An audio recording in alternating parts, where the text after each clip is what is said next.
ہاں بعض اوقات دل کو مطمئن کرنے کے لیے ہم یوں کرتے ہیں، نعت خوانی کی محفل میں بیٹھ گئے۔ اب پہلی بات تو یہ کہ اگر اخلاص ہوگا تو آپ کو ثواب ملے گا، ورنہ نہیں۔ اگر آپ صرف حفظ نفس کے لیے بیٹھے ہیں، پوری رات بیٹھے رہے آپ صرف اپنے نفس کو خوش کرنے کے لیے اور مقاصد، تو آپ کو کامل ثواب کبھی بھی نہیں مل سکتا۔ اور اگر کسی کی مروت میں گئے، چلو یار تم نے کہا میں چل جاتا ہوں، دل نہیں چاہ رہا، تو ثواب ہی گیا۔ اس کی علامت یہ ہے، حفظ نفس والی میں آپ کو مثال دے رہا ہوں، کہ اگر پوسٹر پہ لکھا ہو نا فلاں بڑا نعت خوان آئے گا، اس کی فوٹو بڑی سی لگی ہو، باقی وہ چھوٹے چھوٹے بچے جمہوریت تو ہوتے ہیں چھوٹے چھوٹے گول دائرے کے اندر، حتیٰ کہ نیچے ٹیٹا پان والا، پپو پان والا، دودھ والا اور مونگ پھلی والا، سب کا فوٹو ہوتے ہیں چھوٹے چھوٹے، تو وہ ہم دیکھتے ہیں یہ بڑا نعت خوان۔ اگر اعلان ہو جائے جی وہ بڑے نعت خوان صاحب تشریف نہیں لائے، اچھا وہ اعلان بھی اینڈ میں ہوتا ہے کیونکہ پتہ ہے پبلک پہلے بھاگ جائے گی، تو وہ پہلے سنتے رہو علاقائی نہ میرے جیسے جو نعت خوان ہیں انہیں سنتے رہو، تو وہ بالکل بور ہو کے سنتے رہیں گے، باتیں بھی کر رہے ہیں، جا کے وہ اسٹالوں پہ چلے گئے، پان پی کھا رہے ہیں، ڈھابے پہ بیٹھ کے کوئٹہ ہوٹل پہ 4 چائے بھی پی چکے ہیں انتظار میں۔ اب اعلان ہوا جی فلاں نہیں آ رہا۔ عشق رسول سے مملو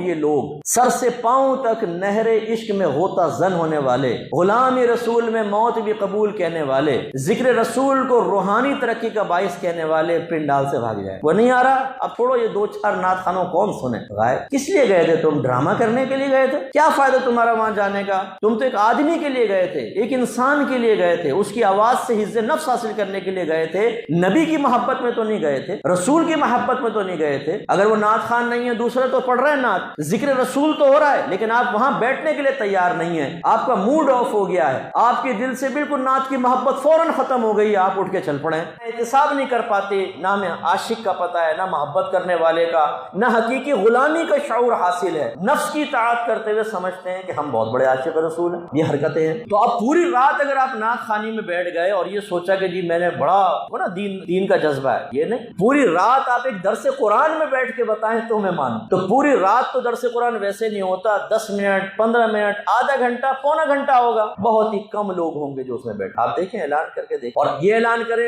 نعت خوانی ہوگی، ایک مصر کے قاری صاحب آ رہے ہیں جو ریاکارانہ قرات کر کے آپ کو محظوظ کریں گے اور لفافہ لے کے بھاگیں گے، وہ سیزن لگانے کے لیے آتے ہیں، بزنس مین ہوتے، آپ لاکھ حسن ظن قائم کریں ہم تو نہیں کر سکتے نا، ہم جانتے ہیں، بہت قریب رہیں ان سب لوگوں کے، بزنس ٹور پہ نکلتے ہیں، انہیں پتا ہے کہ یہ سارے جو اجمی لوگ ہیں یہ ویسے ہی ہم سے ذہنی طور پہ مروب اور متاثر ہوتے ہیں، ان سے کہیں زیادہ اچھی قرات بعض اوقات ہمارا مقامی قاری کر لیتا ہے۔ اب وہ آ کے کان پہ ہاتھ لگا کے او شروع ہے صاحب، اور